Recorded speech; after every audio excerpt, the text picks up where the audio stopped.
Mr. Mathblog here, and this lesson will get us ready for our upcoming test on adding and subtracting decimals. Let's go ahead and get started. So here's some definitions here. So an ordered list of numbers is called a term. A thousandths is called a sequence right here. So we'll talk more about that. And so if 1/100th is divided into 10 equal parts, that's going to give us a thousandths right there. Okay.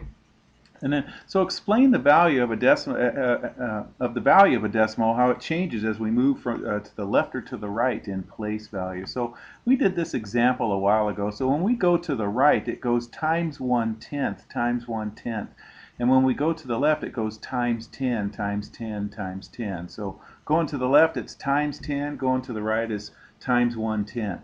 All right, write the place value of the underlying digit, and we're going to round each number to the place value of that underlying digit. Okay, this is in the tenth or in the hundredths position, so we're going to round this 2 since that's a 5. When it's 5 or greater, then we round it up, so it's going to be 0.83, so it's in the hundredths.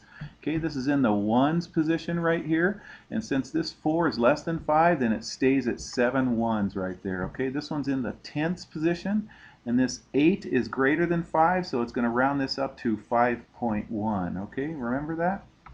All right, so find the sum or difference. So we're going to go ahead and add these guys together. Okay, so I'm sorry, we're going to subtract these guys. We don't have to borrow on any of this. So 8 minus 4, 3 minus 2, and then 14 minus 6, and we get $8.14.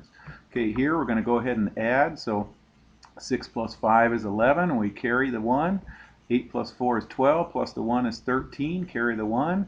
9 and 9 is 18, plus 1 is going to get us 19, and then 1 plus 5 plus 1 is going to get us that 7, $79.31. And be careful, you guys, when it starts with a money symbol, always answer your question in terms of a money symbol. Okay, this has a money symbol, so our answer has a money symbol. Okay, there's going to be lots of borrowing on this one right here, you guys. Okay, 4 minus 8, we have to borrow from this 0. Well, we can't borrow from a 0, so we got to go back here and borrow from this 3. So this 3 is going to be a 2, and it's going to make this 0 a 10. And then we're going to borrow from the 10 and make it a 9, so we'll make this a 14 right there. So there's all that right there. Now we can do 14 minus 8. 14 minus 8 is 6, okay, and then 9 minus 5 is 4. And then finally it's 12 minus 7. 12 minus 7 is 5, so 5.46, okay?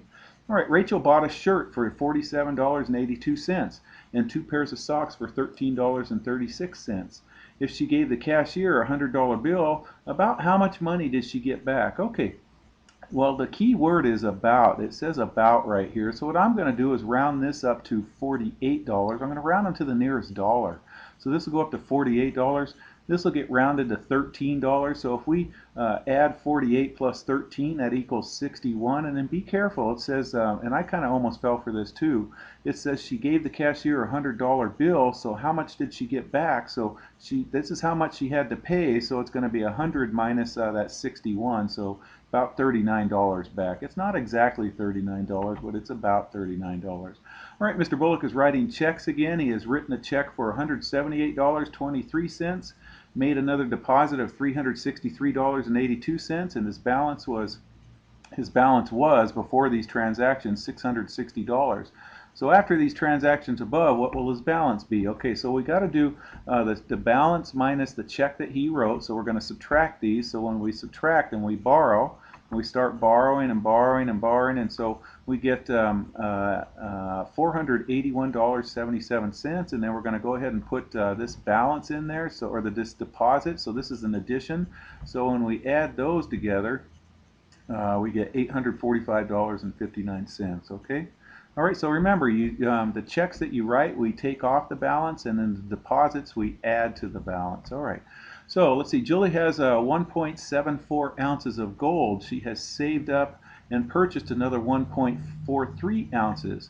So which model shows the total amount of gold? Well, if we added 1.74 and 1.43, we get 3.17. And remember a couple of lessons ago, the flat counted for 1 and the long counted for 1/10, and these counted for 1/100th. So when we talk about 3.17, we're going to have 3 flats. All of these have 3 flats. We're going to have 1/10 and then 7 100ths. So it's this guy right here. Here's the 1/10 and here's the 7 100ths right there. So choice D.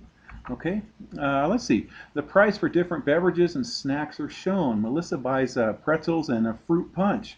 Eric buys popcorn and tea. Find the difference that they pay. Excuse me.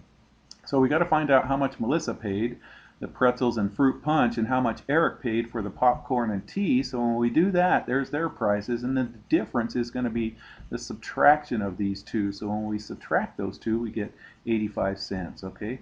All right, and then so for which two beverages is the difference between the prices the greatest? Okay, beverages are the things we drink. So the smallest price is the fruit punch. The largest price is the lemonade. So that would be the biggest difference right there, the $1.49 and the 89 cents right there. So it's going to get us 60 cents. And the reason why is because the fruit punch is the cheapest and the lemonade is the most expensive. All right, what if a smoothie beverage was being added to the menu that would cost 20 cents more than the lemonade? How much would the smoothie cost? Okay, well here's the lemonade, $1.49. So all we're going to do is add 20 cents to that. And then so it's going to get us $1.69 if we did that. We just added 20 cents to the 49 cents, so that gave us 69 cents. Okay? Hey, you guys, good luck on your test. And let me know how you did. Thanks a lot.